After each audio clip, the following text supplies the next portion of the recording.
Hey, what's going on, guys? I have a new deck profile for you. It's also a budget corner.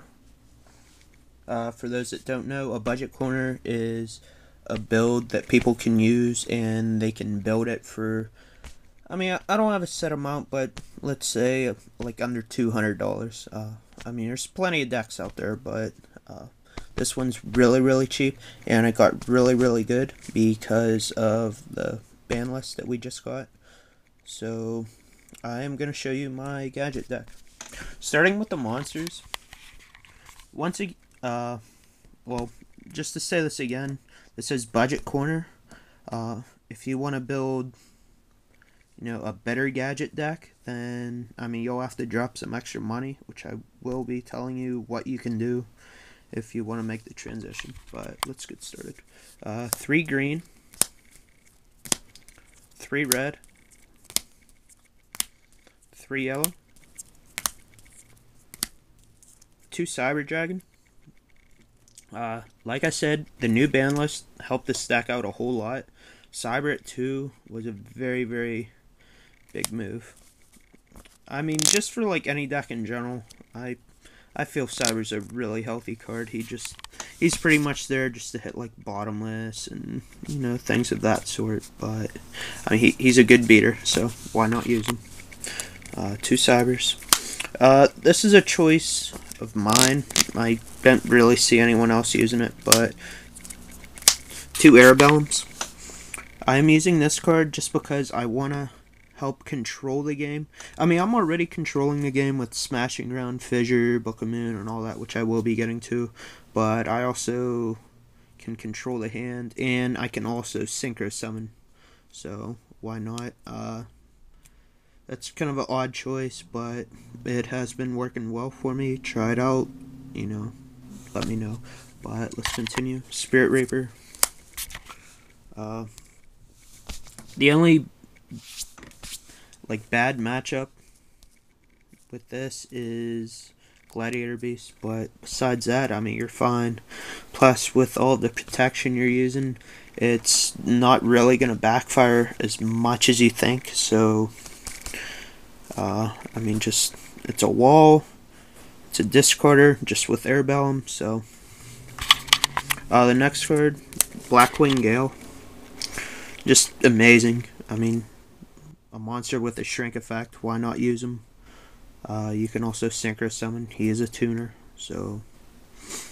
Not really much to say about Blackwing Gale. There's a reason he's at 1, he's just simply amazing. That's just too much power. You can just go summon Gale, half your opponent's Stardust, and just run it over. There's no way you shouldn't be using that. So, and the last monster is Tragodia. I was pretty happy that Tragodia went to 1. It also hurt gadgets a little bit, but it made the game overall better overall. I apologize. But 1 is still needed in here. You're just doing so many +1s every turn, and then 1-for-1 removal. You're gonna have so many cards in your hand. So that's the monsters. The spells. 3 Smashing Ground. That's the big reason why you should maybe try out gadgets. Smashing Ground, amazing card. Every other deck's going to be using it, but this is the one deck to where you can constantly just spit out +1s with all these gadgets. So, just really amazing card. I'm very happy that it's back at 3. I never wanted it at 1 to begin with, but, gadgets were pretty crazy at that time, so that's why that move happened. But yeah, that's it. Smashing Ground staple in the deck. 3 Book of Moon. It's just there to stop whirlwinds, stop big attackers. Stop Synchro Summoning. It's broken card, staple in gadgets. So, next card, 2 Pot of Avarice. I'm using. Well, it's not a low monster count. I think there's. Let's see.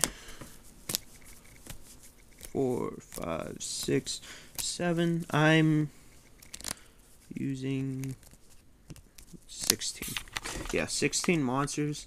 It's not a whole lot, but it's not like a low amount either. But Pot of Avarice, I just get to keep recycling, and then I use my 1-for-1 removal over and over and over. So that's pretty much the whole point of the gadget deck. I mean, they don't have any cards that's busted. I don't really think you could say, oh, well, blah blah needs to be banned, gadgets are too strong. There's nothing in here that's, remotely broken. So, well, it kind of is, but I'll be getting to that. 2 Fissure, and then Space Tycoon. So, like I said, 1-for-1 removal.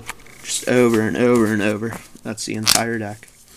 The traps now. 3-dimensional prison. This is very, very sweet that this is a common now. It was really a pain to drop like 15 or 20 bucks on each prison. That's not a whole lot, but not everyone has money, so... But, I mean, staple card and gadgets. So, the next card is... I'm going to talk a little bit about Starlight Road. This is the big card. Let's see if you guys can read it. Activate only when an effect is activated that would destroy one or more cards you control. Negate the effect and destroy that card. Then you can special summon 1 Stardust from your extra deck. So, I mean, that's mainly in there to stop Heavy Storm. That's the one card that just destroys this deck, but... Opening with Starlight Road, you can set 5 if you want to. I mean, well, not 5, but, just mass set and not really having to worry about anything. So, I'm not exactly sure how good that card is for the game. I'm kind of like, on it, because you put Solemn to 1, but, well, Solemn at 3 would allow decks to just be able to mass set and all that, but now this is doing the same thing, so instead of paying half your life, you're now gonna get a free Stardust, and Stardust is like one of the best synchros in the game, so I just don't know how I feel about this card overall for the game. I mean, my opinion doesn't really matter, but in gadgets though, very good card. Stops Geyseris, Icarus, Celestia, JD, Heavy, Torrential, Mirror Force. So this card will definitely be a factor this upcoming format. So let's continue.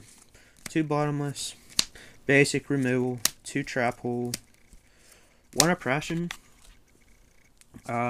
Royal Oppression did go to 2 per deck on the new ban list. And I am only using 1 because that kind of conflicts with Starlight Road. Just because if you negate something with Stardust and like you have that out, it's just ugly. But I'm still using 1 copy. Some people are doing 2 copies still. I'm not really in favor of that. Like I said, this exact build has been working well for me. So let's continue. The one-ofs. I have Solemn, Force, and Torrential. I mean, basic build, guys. I mean, the deck's really cheap to make. Honestly, I mean, you can use this without an extra deck. Just to be able to, play Starlight Road on a heavy. And let's say you don't have Stardust Dragons, you can't afford them, or you just don't have them in general. I mean, that's, good right there. I mean, I, of course, suggest that, you go and pick up the synchros and all that. You are using Arabellums and Gales and all that, but overall the deck's going to be pretty cheap. It can work in this format to a degree, so I suggest that you try it out. For all of you, players that have a little bit more money, you can add, Thunder King Ryo into the deck. I didn't say the card because it's 20 or 25 bucks each. It's ridiculous right now. I mean, the card used to be in an $8 book, and now look at it. So, yeah, you can use Thunder King Ryos. You can use Doom Caliber Knights. I mean, that's another $25, $30 card. So, I just don't know, how many people have access to the cards, or just, people have budgets and all that working in school and things like that. But I hope you guys enjoyed the deck. It has been working well for me.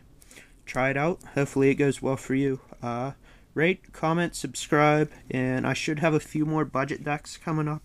I think I should have Chainburn coming up. Very, very good deck. And there might be a few other a few other budget corner decks coming up. So that's it, guys. Peace.